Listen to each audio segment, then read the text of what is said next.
Actually, aside from our schedule of our staff na roomware, we asked the Sangguniang Panlunsod to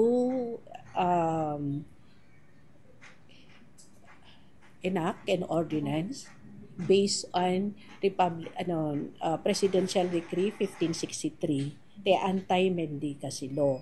So, naipasa ditat by bayan ti Sangguniang Panlunsod, pimasa iti Pandalawigan, and we are now on the process of preparing digitay guidelines base kadijay ordinansa nga pinutar iti Sanggunian and base met kadijay Presidential Decree 1563. Ket detoy dagitay warning kadagitay kastan. Dagitay regular nga mapan agdawdawat nga they will be fine. No mamindwa mental load nga kastan. Ket watch out met kada ti kanginaan sa nga multa na ket 1,000. Dagiti agdawat mo. Yeah. Or dagiti pay Dagiti agited 20 pesos ti multada. No, 20 pesos.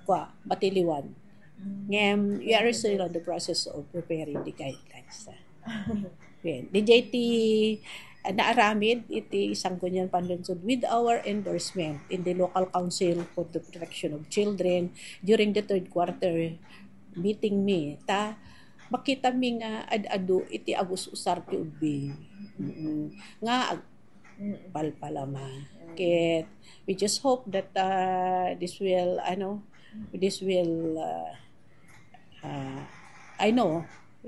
the Sangguniang Barangay through the help of our ABC President, the Honorable R.B. Ablan, will also support this because dagiti kakabsat nga agpalpalamakit adadan ijay ka barangay no daduma. Ket sa balipay ti aramiden